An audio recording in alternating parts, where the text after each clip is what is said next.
भारत में जब भी त्योहार का मौसम आता है, रसोई के बजट पर नजरें टिक जाती हैं। हाल ही में चीनी की कीमतों में आई हलचल ने बाजार को अलर्ट कर दिया। लेकिन क्या आप जानते हैं कि सीमा पर हमारे पड़ोसी देश पाकिस्तान में चीनी सिर्फ एक मीठी चीज नहीं, बल्कि यहाँ की राजनीति, सत्ता, अर्थव्यवस्था को हिला देने वाला सबसे बड़ा औजार है। पाकिस्तान हर साल लाखों टन चीनी पैदा करता है, दुनिया के शीर्ष उत्पादों में गिना जाता है। फिर भी वहाँ आम जनता चीनी की एक एक बोरी के लिए लाइन में क्यों खड़ी दिखती है? कि पाकिस्तान पहले चीनी एक्सपोर्ट करता है और फिर कुछ ही महीनों बाद महंगे दामों पर उसे इंपोर्ट करने को मजबूर हो जाता है। आज के इस वीडियो में हम समझेंगे पाकिस्तान के शुगर सेक्टर का पूरा गणित, उत्पादन के आंकड़े, ग्लोबल रैंकिंग, चीनी मिलों का इतिहास और सबसे बड़ा सवाल, पाकिस्तान का शुगर कार्टेल आखिर काम कैसे करता है। नमस्कार, आपके साथ मैं पल्लवी रविंदर सिंह। शुरुआत करते हैं बुनियादी आंकड़ों से। पाकिस्तान में गन्ने की खेती लगभग 10 लाख हेक्टेयर से ज़्यादा कृषि भूमि पर की जाती है। यह पाकिस्तान की नकदी फसलों यानी कैश क्रॉप्स में कपास और गेहूं के बाद बेहद अहम स्थान रखती है। लगभग 850 लाख से 900 लाख मीट्रिक टन, औसतन 65 लाख से 70 लाख मीट्रिक टन प्रति वर्ष। अब बात करते हैं ग्लोबल रैंकिंग की। देखिए, अगर दुनिया के सबसे बड़े चीनी उत्पादकों की बात करूं तो ब्राज़ील और भारत वैश्विक स्तर पर टॉप पर आते हैं। इनके बाद यूरोपीय संघ, चीन और थाईलैंड जैसे देश आते हैं। पाकिस्तान आमतौर पर दुनिया के टॉप 6, टॉप 8 चीनी उत्पादक देशों की सूची में शामिल है। मौसम के हालात पर अगर मैं गौर करूं तो गन्ने की पैदावार और रिकवरी रेट के आधार पर इसकी सटीक रैंकिंग साल दर साल 6, 8वें नंबर के बीच बदलती रहती है। उत्पादन के लिहाज से यह एक मजबूत आंकड़ा है जो पाकिस्तान की घरेलू ज़रूरतों यानी कि लगभग 55 से 60 लाख टन को पूरा करने के लिए काफ़ी माना जाता है।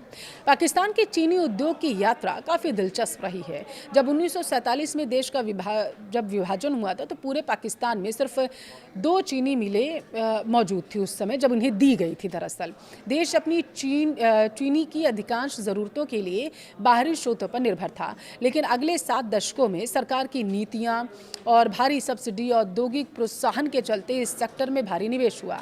आज पाकिस्तान में 80 से ज़्यादा आधुनिक चीनी मिलें काम कर रही हैं। यह मिलें मुख्य रूप से 3 प्रांतों में फैली हैं।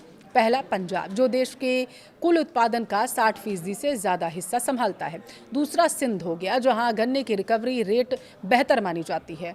तीसरा हो गया खैबर पख्तूनख्वा, जहां छोटे और मध्यम स्तर की प्रोसेसिंग यूनिट्स हैं। इस विस्तार से लाखों किसानों, खेतिहर मजदूरों, ट्रांसपोर्टर्स और मिल वर्कर्स का एक विशाल नेटवर्क खड़ा किया गया है। लेकिन यहीं से जन्म हुआ एक ऐसे गठजोड़ का जिसने आगे चलकर पूरी ही अर्थव्यवस्था को अपने शिकंजे में ले लिया।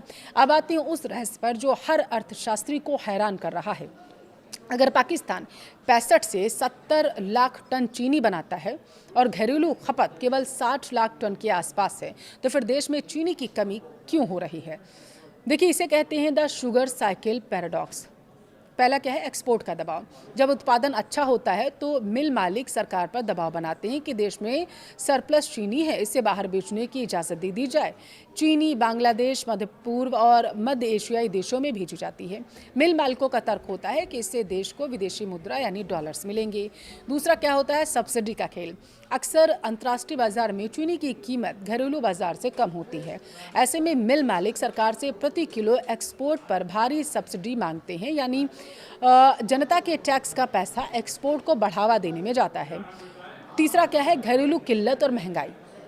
जैसे ही बड़े पैमाने पर चीनी देश से बाहर जाती है, स्थानीय बाजार में चीनी की कृत्रिम या वास्तविक जो अभाव है वो आने लगता है। कीमतें 80-90 रुपये उछल कर सीधे 140-160 प्रति किलो के हिसाब से पहुंच जाती हैं। चौथा पॉइंट क्या निकल कर आया? महंगा इंपोर्ट। देखिए, आम जनता सड़कों पर उतरती है तो सरकार घबराकर आपातकालीन स्थिति में टैक्स फ्री या महंगे दामों पर चीनी विदेशों से इंपोर्ट करने लगती है। नतीजा क्या होता है? डॉलर्स कमाने के नाम पर शुरू हुआ खेल आखिरकार देश के विदेशी मुद्रा भंडार को खाली करके खत्म करने के लिए पहुंच जाता है। अब इस पूरे खेल के पीछे सबसे बड़ा नाम आता है शुगर कार्टेल। पाकिस्तान में चीनी मिलों को मालिकाना हक किसी साधारण व्यापारियों के पास नहीं, देश के लगभग सभी प्रमुख राजनीतिक दलों, चाहे सत्ताधारी हों या विपक्ष के शीर्ष नेताओं हों, पूर्व मंत्री हों, प्रभावशाली परिवारों की अपनी अपनी चीनी मिलें हैं। कार्टेल काम कैसे करता है वो समझिए। पेमेंट में देरी, गन्ना किसानों को समय पर सरकारी समर्थन मूल्य न देना या कटौती करना। दूसरा, जमाखोरी, पेराई सत्र के बाद चीनी को गोदामों में रोक कर रखना ताकि खुले बाजार में कीमतें बढ़ सकें। तीसरा क्या है? मिली भगत। सभी मिलें मिलकर एक तय रेट तय कर लेती हैं, जिससे बाजार में प्रतिस्पर्धा खत्म हो जाती है। पाकिस्तान के कंपटीशन कमीशन और विभिन्न न्यायिक जांच आयोगों ने समय समय पर इस बात की पुष्टि भी की है कि कैसे अरबों रुपयों की हेराफेरी चीनी की कृत्रिम किल्लत पैदा करके की जा रही है। पाकिस्तान दुनिया का देखिए 6वां से 8वां सबसे बड़ा चीनी उत्पादक देश माना जाता है। सालाना 65 से 70 लाख टन चीनी पैदा करता है और 80 से ज़्यादा मिलों का बड़ा ढांचा यहाँ पर है।